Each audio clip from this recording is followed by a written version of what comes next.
ಇನ್ನು ಅರಣ್ಯಾಧಿಕಾರಿಗಳಿಂದ ಮೂವರ ಶೂಟೌಟ್ ಪ್ರಕರಣಕ್ಕೆ ಸಂಬಂಧಪಟ್ಟ ಹಾಗೆ ಮೃತ ಕುಮಾರ್ ಮನೆಗೆ ಬಿಜೆಪಿ ಸತ್ಯಶೋಧನಾ ಸಮಿತಿ ಭೇಟಿಯನ್ನ ನೀಡಿದೆ.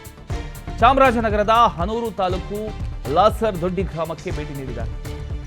ಪತ್ನಿ ಹಾಗೂ ಕುಟುಂಬಸ್ಥರಿಗೆ ಮಾಜಿ ಸಚಿವ ಮಹೇಶ್ ಸಾಂತ್ವನ ಹೇಳಿದರು. ಬಿಜೆಪಿ ನಿಯೋಗದ ಮುಂದೆ ಮೃತರ ಕುಟುಂಬಸ್ಥರು ಅಳಲನ್ನ ತೋಡ್ಕೊಂಡ್ರು. ಅರಣ್ಯ ಅಧಿಕಾರಿಗಳಿಂದ ಮೂವರ ಎನ್ಕೌಂಟರ್ ಪ್ರಕರಣಕ್ಕೆ ಸಂಬಂಧಪಟ್ಟ ಹಾಗೆ ಮೃತ ಡೇವಿಡ್ ಕುಮಾರ್ ನಿವಾಸಕ್ಕೆ ಬಿಜೆಪಿ ಸತ್ಯಶೋಧನಾ ಸಮಿತಿ ಭೇಟಿಯನ್ನು ನೀಡಿದೆ.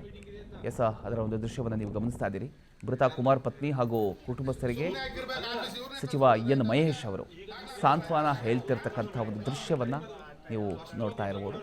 ತಮಿಳುನಾಡು ಸಿಎಂ ವಿಜಯ್ಗೆ ಸಹಾಯ ಮಾಡುವಂತೆ ಪುತ್ರಿ ಬೆಸ್ಸಿ ಕೋರಿದ್ದಾರೆ. ಈಗ ಕುಮಾರ್ ಪುತ್ರಿಯರಾದ ಬೆಸ್ಸಿ ಹಾಗೂ ಬ್ಲೆಸ್ಸಿಯನ್ನ ಬಿಜೆಪಿ ತಂಡ ಮಾತನಾಡಿಸ್ತಾ ಇದೆ.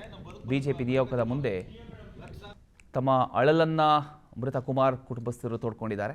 ಚಾಮರಾಜನಗರ ಜಿಲ್ಲೆ ಹನೂರು ತಾಲೂಕಿನ ಲಾಸರ್ ದೊಡ್ಡಿ ಗ್ರಾಮ ಅದು. ಆ ಲಾಸರ್ ದೊಡ್ಡಿ ಗ್ರಾಮಕ್ಕೆ ಎಲ್ಲರೂ ಭೇಟಿ ಕೊಟ್ಟು ಸಾಂತ್ವನ ಹೇಳ್ತಿರತಕ್ಕಂಥ ದೃಶ್ಯ ಈಗ ನಿಮ್ಮ ಮುಂದೆ ಇದೆ.